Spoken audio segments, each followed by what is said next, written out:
پھر لاؤ 10,000 5,000 جو بھی ہے تمہارے پاس لاؤ، میں پھر اتاروں گا۔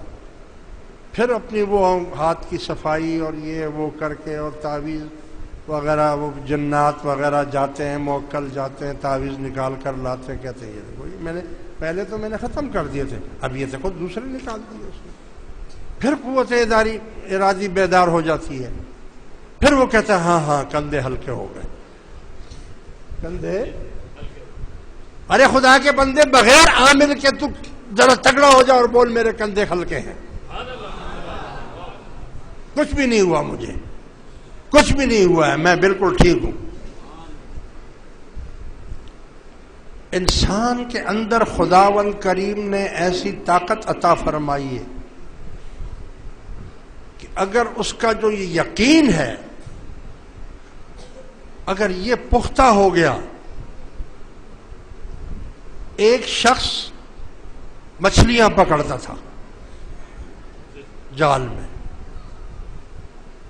شام ہو گئی اس کو کوئی مچھلی نہیں ملی، آخری بار اس نے جال پھینکا تو ایک مچھلی جال میں آ گئی، اس نے اس مچھلی کو لپیٹ کر گھر آیا اور بولا آج میں بہت تھک گیا ہوں، اپنی بیوی کو بولا اس جال میں نے مچھلی پکڑی ہے مگر میں سو رہا ہوں، جب میں اٹھوں تو اس کو تیار کر کے بھون کے رکھنا تاکہ میں کھاؤں اس کو۔ بیوی نے بولا ٹھیک ہے۔ صبح کو جب بیوی نے اٹھی دیکھا تو جال میں مچھلی تو نہیں ہے، سانپ ہے، وہ تو سانپ ہے۔ ارے اس نے کہا یہ کیا، یہ تو مچھلی سمجھ رہا ہے، تو سانپ ہے۔ وہ سو کر اٹھا، نہایا دھویا، آیا، بولا کہ بھائی وہ مچھلی تیار ہے کہ نہیں ہے؟ اس نے بولا کون سی مچھلی؟ تم تو سانپ لے کر آئے ہو، مچھلی تو نہیں ہے، وہ تو سانپ ہے، دیکھو اس میں جال میں پڑا ہوا ہے۔ بولا اچھا، وہ سارے شام رات تک وہ جو مجھے کاٹتی رہی وہ مچھلی نہیں تھی؟ میں تو سمجھا وہ مچھی مجھے کاٹ رہی ہے، کانٹے والی مچھلی ہے، اس نے تو مجھے بہت کاٹا ہے، مگر اس کی قوت ارادی یہ تھی کہ مجھے مچھلی کاٹ رہی ہے، تو زہر نے اثر نہیں کیا، ساری رات بھی سویا تو زہر نے اثر نہیں کیا، لیکن جب صبح اس کو پتا چلا کہ مجھے سانپ کاٹتا رہا ہے، اسی وقت گر گیا اور مر گیا۔ تو قوت ارادی اس کو بولتے ہیں۔ اس کو قوت ارادی تھی کہ مجھے مچھلی نے کاٹا، مچھلی تو روز مجھے کاٹتی ہے، مچھلی تو روز مجھے کاٹتی ہے، کانٹے دار مچھلی بھی ہوتی ہے۔ تو میرے بھائیوں دوستوں، میں یہ عرض کر رہا ہوں کہ میں نے کئی بار آپ کو یہ بات بتائی ہے کہ آپ عاملوں کو چھوڑیں، عاملوں کے پیچھے نہ جائیں۔ تم ان کی شکلیں نہیں دیکھتے یار، تم جاؤ نا کسی عامل کے پاس، پہلے اس کی شکل دیکھو، پھر اس کے دانت دیکھو، اس کا منہ دیکھو، پان یا گٹکا یا کوئی ایسی چیز کھا رہا ہوگا، داڑھی مونچھ صاف ہوگی، اور اپنے گلوں میں کچھ نہ کچھ ڈالا ہوا ہوگا، اور نام وہ یہی لے کہ میں قادری سلسلے کا ہوں۔ بھائی قادری سلسلے کے تو ہو، مگر وہ تصویر تمہاری وہ نہیں ہے نا، تصویر بھی تو دیکھنی ہے نا وہ تمہاری، کہ قادری، چشتی، سہروردی وہ یہ نام رکھتے ہیں۔ آج کل انہوں نے یہ دھندا شروع کر دیا ہے کہ وہ باقاعدہ اپنا نام چشتی، قادری، نقشبندی رکھتے ہیں، اور بہت سے لوگ تو مجھے ایسے ملے ہیں کہ جو میرا نام بھی استعمال کرتے ہیں کہ میں ان کا مرید ہوں، ان کی اجازت سے یہ سب کچھ کر رہا ہوں، تو میں کیا کروں؟ وہ میرا نام استعمال کرتے رہتے ہیں۔ بہرحال کبھی بھی عاملوں کے چکر میں نہ پڑے، آپ کے پاس خزانہ ہے، اس خزانے کو کیوں استعمال نہیں کرتے؟ آپ اس کو استعمال کریں۔ خیر یہ بڑی لمبی چوڑی باتیں ہیں۔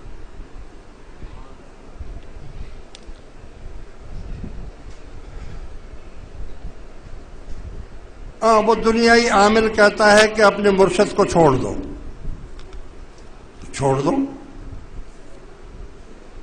چھوڑ دو، اگر تمہیں کافر ہی بننا ہے تو بن جاؤ، چھوڑ دو۔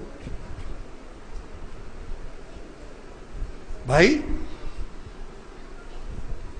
تم پہلے اس کے پاس گئے کیوں کہ وہ تمہیں یہ بولے؟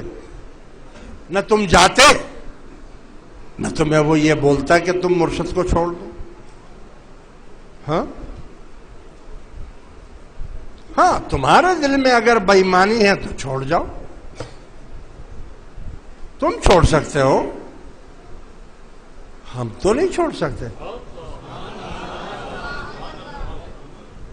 ہاں بھائی، ہم تو کہتے ہیں یا اللہ، ہم تو مرنے کے بعد بھی نہیں چھوڑ سکتے، ہم تو قیامت کے دن بھی نہیں چھوڑ سکتے۔ تم چھوڑ سکتے ہو، کچے دھاگے کی طرح توڑ کر جب جی چاہے چلے جاؤ، ہم تھوڑی تمہیں بلائیں گے، ہم تھوڑی تمہیں بلائیں گے کہ بھئی تم کیوں نہیں آ رہے ہو۔ وہ پیر اور ہوں گے جو تمہیں بلاتے رہتے ہیں کہ بھئی اب کیوں نہیں آ رہے ہو، اب کیا ہوا، اب یہ ہوا وہ ہوا۔ ہماری طرف سے تم 10 سال مت آؤ، ہم نہیں بلائیں گے۔ تم 10 سال بعد آ جاؤ، ہم نہیں پوچھیں گے کہ تم کیوں نہیں تھے۔ مالک نے جس کو چاہا بلا لیا، جس کو نہیں چاہتا روک دیتا ہے، نہیں بلاتا ہے اس کو۔ ہم کیسے چھوڑیں؟ ہم پر تو لازم ہے، یا اللہ جتنی جماعت حاضر ہے، جو غیر حاضر ہے، بھئی یہ تو حاضر ہے نا، ابھی بہت سارے غیر حاضر بھی تو ہیں جو اندرون ملک ہیں پاکستان میں، جو بیرون ملک ہیں، امریکہ، افریقہ، برطانیہ، دبئی، شارجہ، جہاں بھی ہیں، جو بیرون ملک ہیں، جو دوست اور احباب ہیں، یعنی جو ان کے بھی دوست اور احباب ہیں، وہ تو ہیں باہر، لیکن جو ان کے بھی دوست اور احباب ہیں، مرد ہیں یا خواتین ہیں، یعنی یہ نہیں ہے کہ مردوں کے لیے خالی، خواتین بھی اگر باہر ہیں تو ان کے لیے بھی، بوڑھے ہیں یا بچے ہیں، ایک چھوٹے سے بچے کو لا کر انہوں نے بیعت کروا دیا، بیچارے کو عقل بھی نہیں ہے، تو کیا ہم چھوڑ دیں اس کو؟ کیونکہ وہ تو ہمیں پہچانتا بھی نہیں ہے۔ بوڑھے ہوں یا بچے ہوں، زندہ ہوں یا مردہ ہوں، بھائی جماعت پہلے کتنی ہم سے پہلے جا چکی ہے، مردہ، اور روزانہ دعا میں یاد ہے۔ ہاں بھائی، آپ دھیان نہیں دیتے ہیں باتوں کو۔ زندہ ہو یا مردہ ہو، یعنی جو جماعت میں منسلک ہو گیا ہے، اب ساری زندگی وہ دعا میں شامل ہو گیا ہے، مرنے کے بعد بھی وہ دعا میں شامل ہے۔ اتنا بڑا فائدہ آپ کو کہاں سے ملے گا؟ کون سا تجارت یا کون سی ایسا کام ہے جس میں آپ کو اتنا انعام مل جائے؟ اور پھر مزے کی بات، یا اللہ، چاہے سچے ہوں یا جھوٹے، جھوٹ موٹ آ کر جماعت میں شامل ہو گئے تھے، مقصد مطلب کے لیے، یاری دوستی کرنے کے لیے، رشتہ داریاں جوڑنے کے لیے، یا جماعت کا سہارا لینے کے لیے، ہیں جھوٹے، دل سے پیر کو نہیں مانتے، دل سے پیر کو نہیں مان رہے ہیں، مگر جھوٹے ہیں۔